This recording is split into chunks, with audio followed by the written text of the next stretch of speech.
We start by seeing a bunch of skeletons and the text saying, "All humans have a desire to live.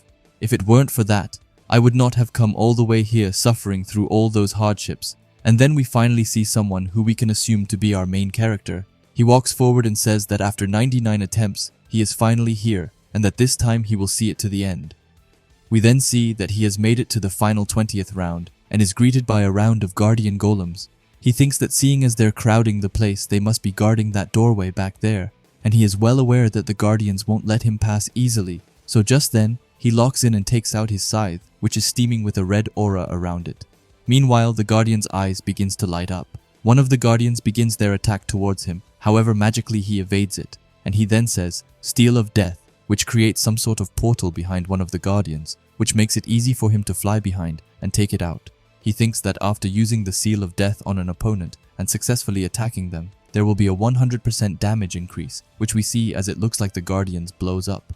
While he is then in the air, he notices that all of the guardians are coming towards him. However, he isn't even scared a bit, as he pulls out another one of his attacks. This one called Night of Death, followed by his Complete Darkness ability, which, as the name suggests, makes it go pitch black, and the guardians are unable to see anything, and before they can, it's already too late as he has already slashed through them. Or that's what he thought, as when he again looks towards them, he can see that they are fighting to hold back. They send some sort of fire and ice attacks right to him.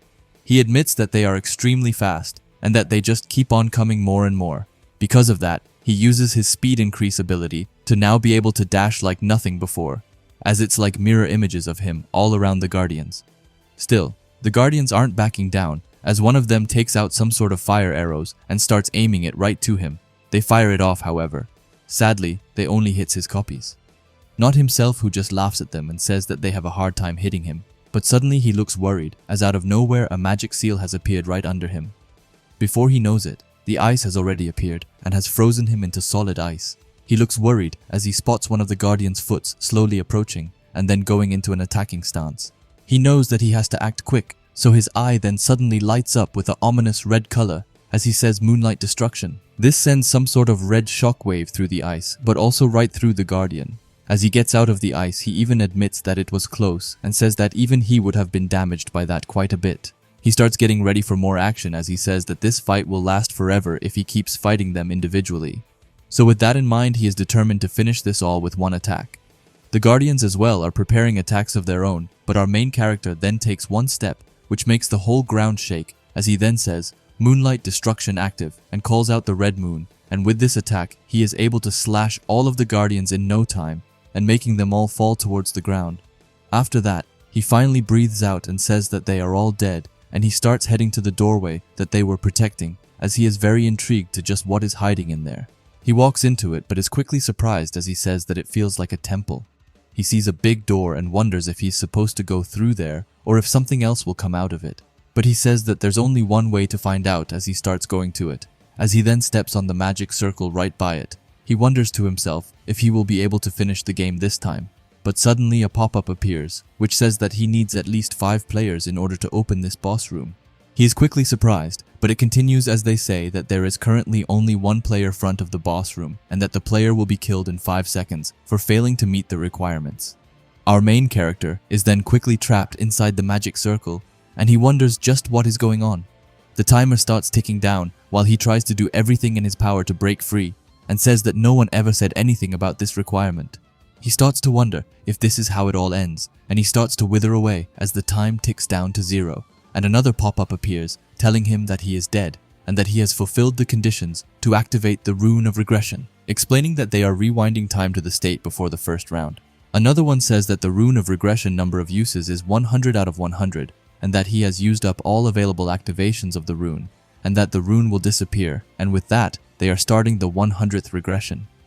After that, we see him in another form, as he looks somewhat normal, as he says that he has come back. His hands are shaking, and he says that he is back to the time before he got swept away in this damned game. He clenches his fist and says that he was at the 20th round, but as this is going on, there's actually a countdown from 5 going on, which I guess that he is completely ignoring. Anyway, as it continues to count down, he looks sad and says that if he could, he would stop time. After that, he starts taking off his hood over his head and says that he will finish this game. But to do that, he needs to bring 4 other people with him to the last round, and he starts to wonder just who will be good. We then get to several minutes before. Here we see some people who are about to graduate, and one wonders if he should be a delivery man. He then turns to someone called Youngmin and asks him what he will do. Youngmin asks him if he hasn't told him already, and says that he is going to become a gangster. His friends look at him as if he were crazy. They tell him that if he makes a mistake, then he will really die. However, Youngmin says that they only live once, right? And that he just wants to live a crazy life. His friends call him crazy, while in their minds, they are all saying bad things about him and think that they need to cut him off. One of them then asks what will happen to Youngmin's personal shuttle when he graduates. Youngmin says that he can't let go of him yet, and the others call it sad, but then suddenly one of them spots the so-called shuttle a bit away, and it's none other than our main character. Suddenly, a loud voice says that it's finally time, and to please count down from 5 seconds together. Youngmin looks over at him and notices a strange aura around him, but as he looks back, he looks totally normal as he looks towards Youngmin. Their eyes meet, and Youngmin thinks that he is different from usual, but says that he is glaring at him and wonders if he has gone insane. But the others tells him to spare him today. The new year then finally comes around, and Youngmin and his group celebrates together. But just then, they hear a super strange voice saying that humans are interesting, and that they are celebrating the new year when they don't know what situation they are in. They look up into the sky and see some sort of archangel, and she continues and says that seeing them all fall for it when they don't know anything. To them, they seem like monkeys in a cage. Everyone there is stunned to see an angel, and they call her pretty. Meanwhile, the main character, who we still doesn't know the name of, thinks that she finally came, and that he still hates it, even though he has gone through this 99 times. The angel laughs, and calls them trash humans, and says that it seems like they are all love-struck by her appearance, but that it will be best if they don't think about useless things, since she has no intention of being around them trash. She laughs again and says that, seeing as how they are all stunned, it seems like they can hear her voice well. Suddenly someone points to her and asks why she is cosplaying an angel and what she is saying, and starts throwing insults at her. The angel then stops for a second before she calls it annoying, and her eyes turn red, and suddenly the guy's face completely blows up, leaving everyone around him in total awe, and they all begin to scream. Even Youngmin is completely caught off guard.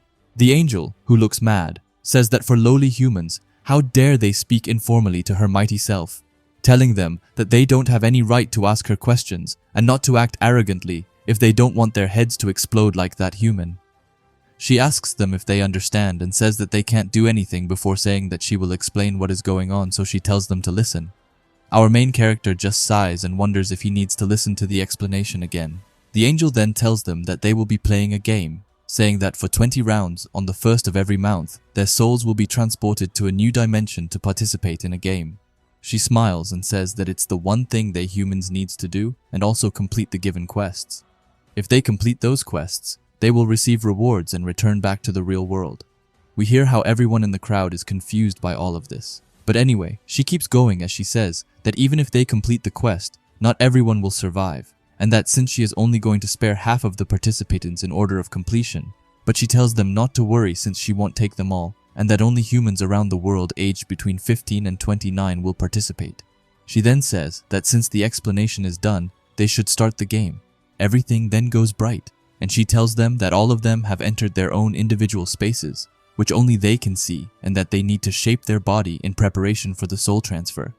We then finally learn our main character's name as he puts his nickname as Black Scythe, and after that he is teleported right into the game for his 100th time.